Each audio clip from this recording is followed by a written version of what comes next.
This is Dead Serious, a show about short horror stories worthy of discussion. I'm Dead Palette, and I'm not a furry. Shaving my ass is just a pain.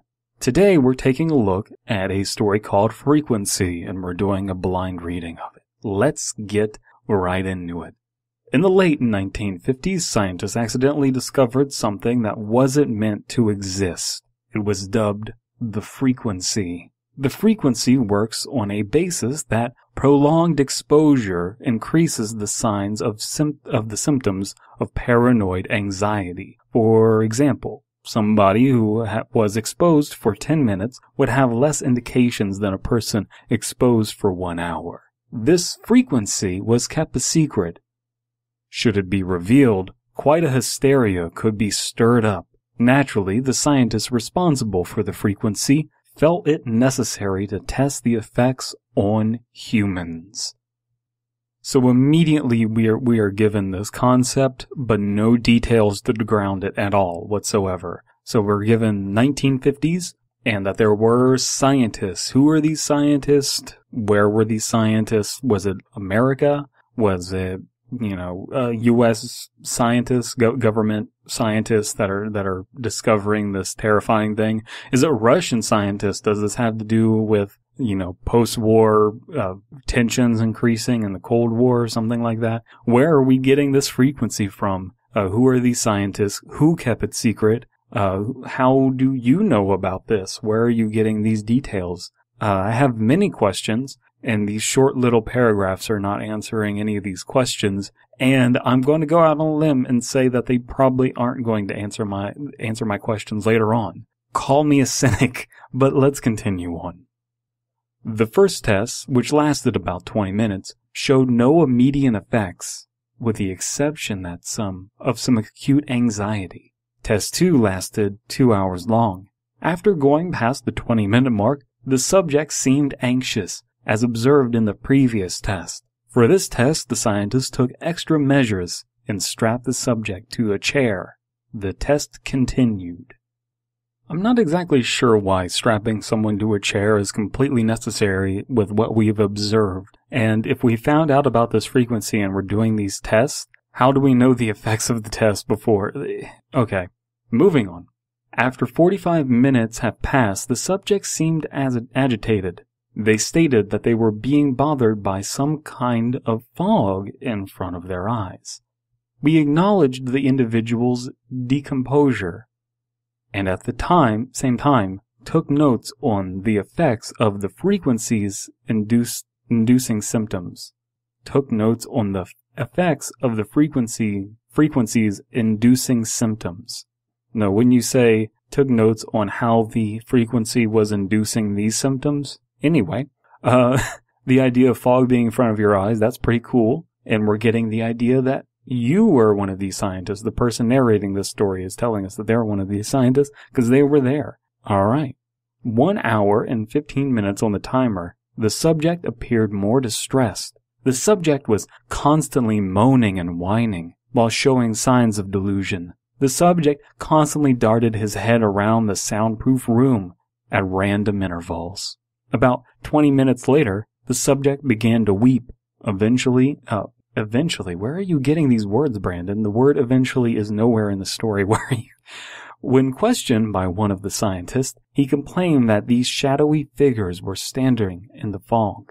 It should also be mentioned that the subject stopped moving around to stare at the wall the chair was facing. 15 minutes left on the timer. The subject suddenly broke into full panic mode. They started rocking and making frantic facial gestures towards the scientist, begging them to end the suffering. They were constantly blathering that the shadows were walking out of the fog and that they were going to take him.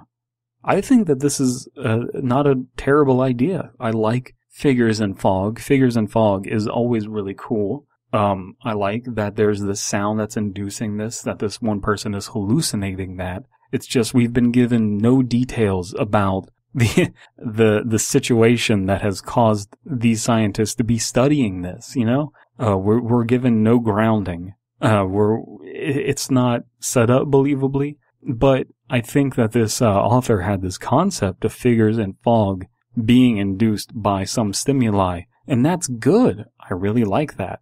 But it just does not have enough grounding. And I think that the story is attempting to be a creepypasta. It is attempting to be realist horror. I think it's just not quite as successful as it could be in making us believe what's going on here.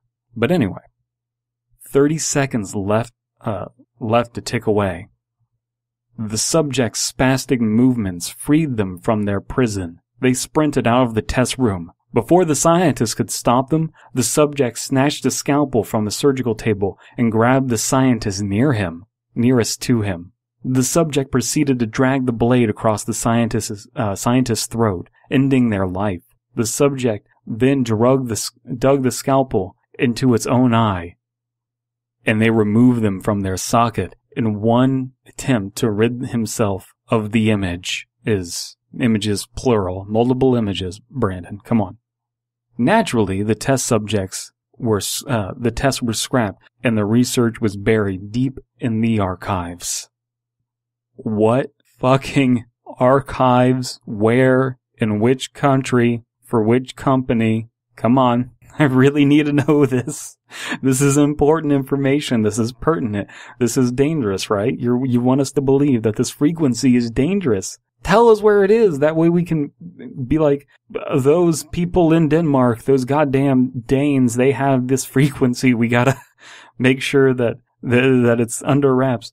I'll put your life at risk by waiting this long to tell you. You see, this so-called frequency is a low and loud hum. One cannot listen to it for too long. Although it's probably too late, considering the time you've been on this site, trying to scare yourself. You're soon to experience what real fear is. Let's review the facts. It is generated in a place which would cause mass panic if discovered. It would make you feel fear and anxiety in a low, loud hum. All seems pretty conclusive to me. But wait, what's that sound coming from the device you're reading this on? There is no sound coming from the device I'm reading this on. That's the ending of the story. There's no sound coming out of this, so I know that this story isn't true, you see? And why would someone want to cause mass hysteria to me? What possible purpose could there be? And why would you telegraph your punch? Why would you, let's say the author of the story wants me to experience this. Why would you tell me I'm going to experience it? You see how the story has flaws? If you're going to involve me, and you absolutely can do that in a creepypasta, and it's encouraged, it just has to be something that is believable and grounded and has a place and is a sensible thing to do. This is not sensible. I know that I'm not going crazy reading this, that I'm not experiencing this fear. So you kind of shot yourself in the fucking foot there, didn't you, pal? Cool little concept. This on the Creepypasta Wikia is labeled under computers and internet. Yes, it definitely pertains to that because of the ending. A mental illness, that's a little weird because the people who listen to this don't really experience a prolonged mental illness. But it also is under science pastas. I really like using science in your creepypastas, in your realist horror. That is great because science has an authority to it. Just as historians and journalists have this weird authority to them.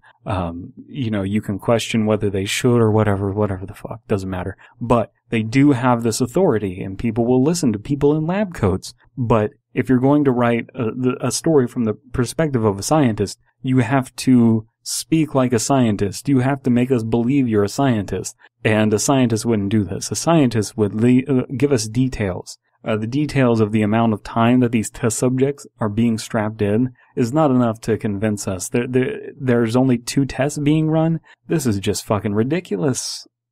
I'm going to have a little bit of fun in the comments now. There is TreeGecko666 who left this brilliant comment. Ellipses, you know what? I'm not even going to say anything. TreeGecko666, I respect your silence. And I understand it. We have Sam Fisher 24 here saying, all I can hear is the goddamn John Cena theme song.